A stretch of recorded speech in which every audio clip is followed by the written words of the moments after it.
Donc on va enchaîner sur une session sur les sciences et recherches participatives.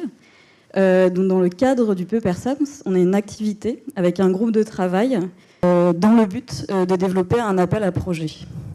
Pour ces journées, on voulait introduire cette thématique auprès de la communauté.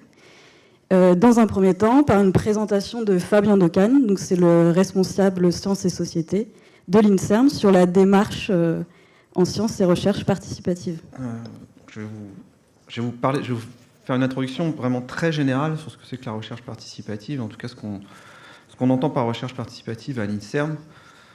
Je ne donnerai pas d'exemple de projet de recherche participative, sauf si vous insistez, que vous me le demandez dans la petite session de questions qu'on aura juste après ma présentation. Ça va s'éclairer certainement un peu plus justement avec les exemples qui seront donnés autour de la table ronde. Mais je vais juste poser des bases un peu presque théoriques de ce que c'est que la recherche participative, sachant que c'est un domaine dans lequel la théorie ne fonctionne pas terriblement, puisque c'est quand même quelque chose souvent très mouvant et dans lequel ça se passe pas toujours comme c'était prévu. Et c'est ça qui est intéressant. Vraiment la base, le take-home message, j'ai vu qu'on parlait franglais dans cette session du PEPERSAMS, donc c'est vraiment ça. Le principe, il est là, c'est-à-dire que quand on fait si on veut faire le tour d'une question scientifique, quelle qu'elle soit, une question de santé en particulier, on s'appuie sur le savoir académique, ce qui est écrit dans les livres, hein, ce qui sort des laboratoires, mais parfois il est aussi intéressant d'aller puiser dans le savoir expérientiel. C'est-à-dire que si on prend l'exemple du microbiome, par exemple, prenons celui-là, et que je pose la question à un chercheur, à un médecin, à une personne concernée par une maladie chronique, par exemple, qui toucherait le microbiote, ou à une personne concernée indirectement, ou une personne de la société civile qui n'aurait pas d'intérêt particulier à cette question, les réponses vont être différentes. Mais elles sont toutes légitimes et elles méritent toutes d'être entendues, elles sont complémentaires. Donc pouvoir faire la somme de ces différents savoirs, c'est à ça que sert la recherche participative. Et donc voilà, c'est quelque chose qui demande à être mis en place, qui ne se fait pas comme ça évidemment, mais la base elle est là. C'est-à-dire que dans certains cas, quand c'est intéressant, quand c'est pertinent, c'est intéressant d'aller chercher ce savoir expérientiel. Donc ce savoir expérientiel, il se trouve auprès de ce que nous on appelle des co-chercheurs, c'est-à-dire donc des associations qui peuvent être des associations de malades, mais on aura des exemples aussi d'associations tout à l'heure de personnes qui sont concernées plus indirectement par les questions de santé. Ça peut être des collectifs de professionnels, des soignants, des aidants, des proches, des volontaires, des usagers, en fait nous tous, puisqu'on est tous concernés directement ou indirectement par les questions de santé. Il existe une définition officielle qui fait partie d'une charte qui a été signée par les différents ONR il y a quelques années déjà. Je vais vous lire la définition, puis ensuite je vais revenir sur les termes importants. Donc, c'est une forme de production de connaissances scientifiques auxquelles participent aux côtés des chercheurs des acteurs de la société civile à titre individuel ou collectif, de façon active et délibérée. Donc, j'ai mis en rouge production de connaissances scientifiques. C'est très important. C'est ça la recherche participative, ça consiste à produire de la connaissance scientifique. C'est-à-dire qu'il ne faut pas confondre ça avec des actions de sensibilisation ou de médiation scientifique qu'on connaît tous, comme la fête de la science, etc. Je vous le dis parce que dans notre travail, c'était très important de pouvoir dissocier, vraiment individualiser à l'intérieur de cet énorme sac dans lequel on mettait tous les aspects sociétaux. Vous avez vu ça, vous avez souvent ça à remplir dans des dossiers. Aspects sociétaux, ça veut tout dire et rien dire. La recherche participative, c'est une forme de production de connaissances scientifiques. Autrement dit, c'est une façon de faire de la recherche particulière. C'est ça, la recherche participative. Alors, il y a le terme, je ne l'ai pas mis en rouge, mais acteur de la société civile. On ne cesse d'essayer de trouver un mot qui irait bien à acteur de la société civile. C'est-à-dire qu'en gros, ce qu'on veut dire, c'est que c'est des gens qui ne sont pas des chercheurs professionnels. C'est-à-dire que ce n'est pas nous, c'est d'autres personnes dont le métier n'est pas de faire de la recherche. Quoique parfois, leur métier est de faire de la recherche, mais on les prend à contre-pied. Mais il y a des exemples. Mais globalement, comment est-ce qu'on peut appeler ça ? Donc, dans cette charte, il a été choisi le terme acteur de la société civile. Et ce qui est important, c'est actif.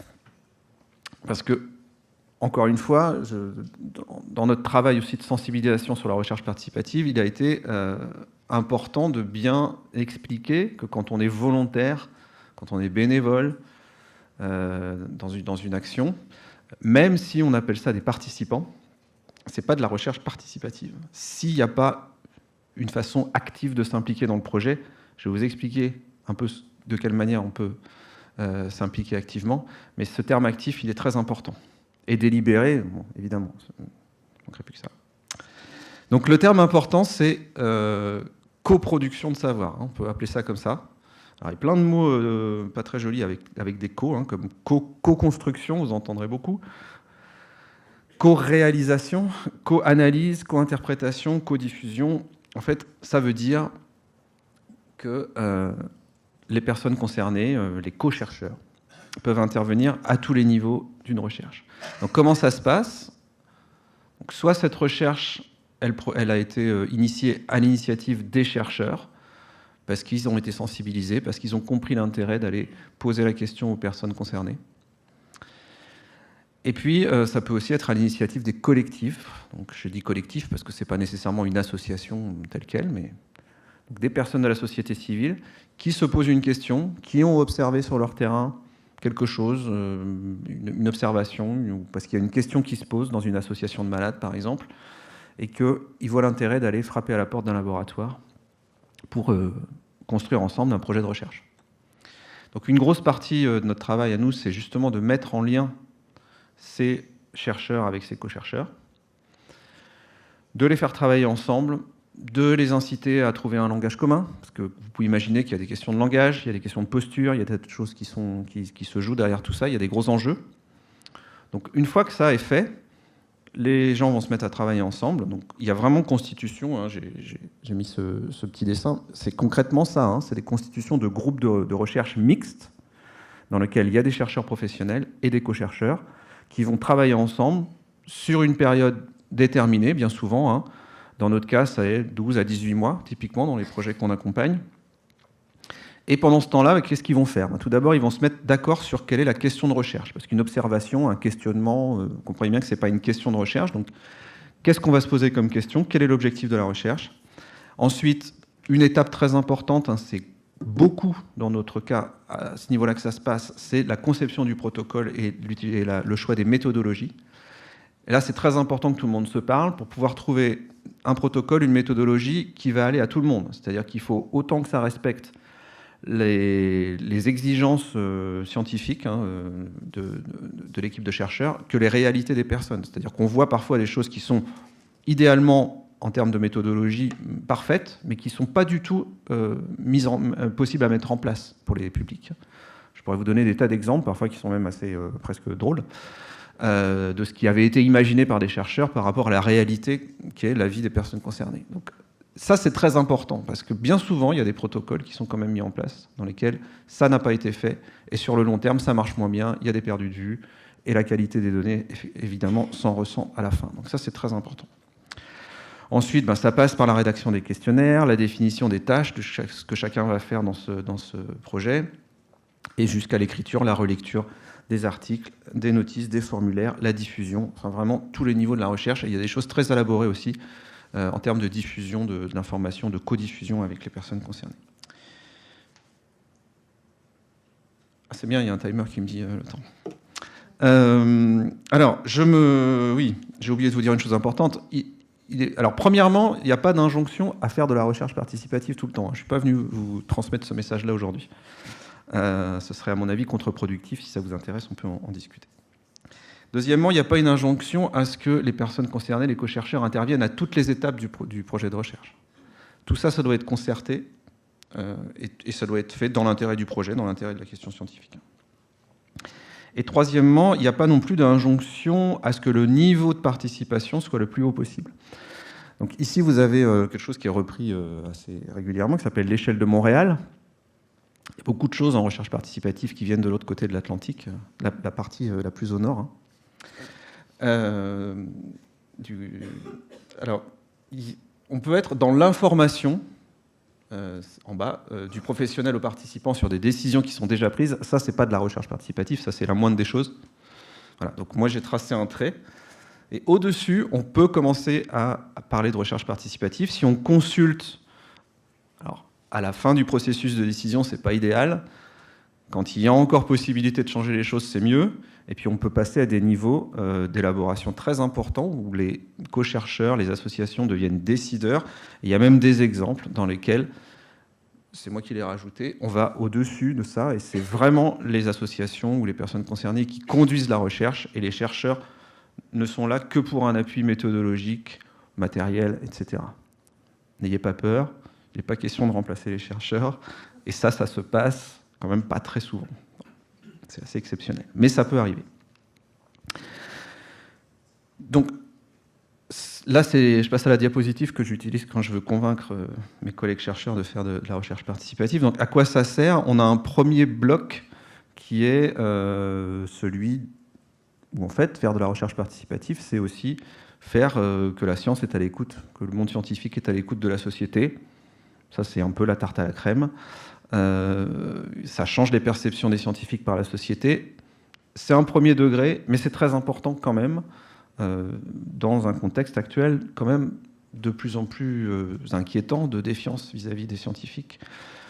Et en fait, se parler les uns les autres, ça paraît idiot, mais parfois ça arrive quand même à débloquer des tas de choses, à débunker, comme on dit. Et si on arrive déjà à faire cette démarche-là, se parler les uns les autres, avoir une réflexion les uns les autres sur nos postures réciproques, bah ça c'est déjà pas mal. Ensuite, je pense qu'il y aura des exemples aujourd'hui, mais je pourrais encore une fois vous en donner, et ça c'est merveilleux, c'est que la recherche participative, ça permet de poser des questions inédites, qui n'auraient jamais émergé si les gens ne s'étaient pas parlé les uns les autres. Des questions complètement, parfois dans des contextes complètement fortuits, ou dans des réunions publiques, des questions de santé, finalement très importantes se posent. Et puis, comme on s'adresse aux personnes concernées, on peut espérer que les réponses seront aussi mieux adaptées aux vrais soucis et aux questionnements des personnes concernées, des co-chercheurs.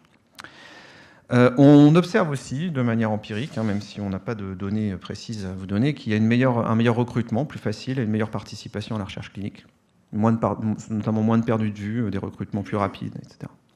Ce qui n'est pas forcément étonnant, parce qu'on ne s'empare pas d'un projet de la même manière quand on est une association, si on y a participé de manière active. Là, aujourd'hui, on va en parler peut-être, je pense, largement au cours des tables rondes. Ça permet aussi de faire des études en situation, donc ça veut tout dire et rien dire, mais souvent sur des populations qui sont difficiles d'accès, qui normalement n'ont pas accès, ou très peu, à la science. Donc ça, c'est quand même très intéressant. Il va être beaucoup question de ça pendant la table ronde. Ça permet aussi de valider scientifiquement des interventions empiriques, des choses qui marchent dans des associations, à quelques endroits. Aller étudier scientifiquement, mais réellement, avec des bons outils, l'efficacité de certaines interventions, par exemple. Ça permet en point de mire de modifier les pratiques et les politiques publiques en matière de santé. Donc c'est pas rien. Et puis un point qui est très important et auquel je tiens beaucoup, c'est celui de l'implémentation. Donc c'est pas un terme qu'on utilise beaucoup en France, mais encore une fois, au Canada, c'est un terme qui est souvent employé. Il existe même des chaires de sciences de l'implémentation. Donc qu'est-ce que ça veut dire, l'implémentation? C'est que dans nos organismes de recherche, quand on parle d'innovation, que ce soit une nouvelle intervention, un nouveau device, un nouveau médicament, on pense souvent à en tester l'efficacité. Donc c'est souvent à ça que ça sert. Mais c'est très important aussi d'en étudier la faisabilité ou l'acceptabilité par les personnes qui, à la fin, vont soit dispenser cette innovation, soit la recevoir. Et la recherche participative, ça sert à ça, c'est-à-dire que quand on est très focus sur l'efficacité, mais moins sur la faisabilité, on a toutes les chances d'avoir des choses qui sont très efficaces, mais qui ne sont jamais mises en place ou jamais mises en œuvre en fin de compte. Et la recherche participative, elle sert beaucoup à ça. C'est-à-dire que dans un contexte où on parle énormément d'innovation, on a besoin de ça. Je vous dirais que ceux qui nous vendent ça, ils n'ont jamais eu l'idée de ne pas demander le plus en amont possible l'avis des gens, les futurs utilisateurs de l'outil. Donc c'est des choses qu'on peut, nous aussi, mettre en place dans nos recherches si on veut vraiment faire de l'innovation dans nos organismes de recherche. Et la recherche participative, ça sert aussi à ça. Voilà ce que j'avais à vous dire pour aujourd'hui. Je peux prendre quelques questions, déjà, ou réflexions, ou réactions. Merci. Sophie Nicklaus, une des co-directrices du PEPR SAMS. Je voulais faire une remarque sur cette question d'implémentation, en fait, puisque vous indiquez, finalement, c'est pas forcément dans nos habitudes. Avec l'agence de programme de recherche en santé qui était présente hier, il y a en cours une rédaction d'un programme prévention où on a un work package qui inclut des travaux sur les interventions avec disons, des travaux dédiés sur l'implémentation en contexte vers les offreurs de soins dans les territoires, etc. Donc, alors je suis d'accord que c'est un thème relativement émergent, mais il y a quand même des petites communautés aussi qui existent autour de ça. Peut-être que le pas à faire, c'est d'arriver à allier plus des communautés qui sont sur des travaux encore plus amont. Alors, pour la communauté microbiote qui est beaucoup représentée ici aujourd'hui, jusqu'où c'est vrai à discuter, vers ces sujets-là, pour aussi aller vers l'impact. Là encore, ce qui était discuté hier, le chemin vers l'impact dans nos projets. Merci. Merci, je suis ravi que ça puisse s'immiscer de cette manière-là. Je pense que de toute façon, il va y avoir forcément une prise de conscience, je pense, générale sur ces questions-là. Et justement, le défi aujourd'hui, c'était de parler de ça dans une communauté où c'est pas forcément la plus évidente. Le défi est là et on a quand même quelques idées à apporter dont on va pouvoir parler pendant la table ronde tout à l'heure sur ce qu'on pourrait faire. Oui, du coup, ma question, elle tombe un peu à l'eau, mais c'est pas grave, je la pose quand même. C'était un peu plus générique. C'était, du coup, vous nous avez présenté, je pense qu'il y aura la table ronde tout à l'heure qui va y répondre aussi, mais vous avez évoqué une définition établie à l'échelle nationale, je crois. Est-ce que vous avez des collaborations régulières avec les autres entre instituts au niveau français ou au-delà pour toutes ces questions? Enfin, si vous pouvez juste dire un peu comment ces définitions s'établissent, même si c'est pas forcément gravé dans le marbre. Ouais. Elle fait référence quand même, avec un autre groupe de travail, le groupe Cogito, un groupe de travail en Normandie, à Caen, pour ne pas le citer. On a travaillé à une définition légèrement étoffée de cette définition-là, mais elle fait toujours référence. Elle a été mise en place à la suite d'un rapport qui a fait du bruit, qui s'appelle le rapport Houllier, qui est sorti en 2017, je crois. Ça fera bientôt 10 ans. Et donc, je crois que tous les ONR l'ont signé. Sur les questions de recherche participative, à l'INSERM particulièrement, on a des échanges très réguliers avec l'INRAE.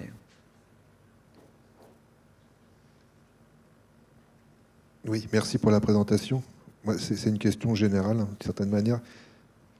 J'y ai pas beaucoup réfléchi, mais en réaction à ce que vous venez de dire, j'ai l'impression que, à la fois l'intérêt et la possibilité de faire de la recherche participative, ça va sans doute varier en fonction des disciplines.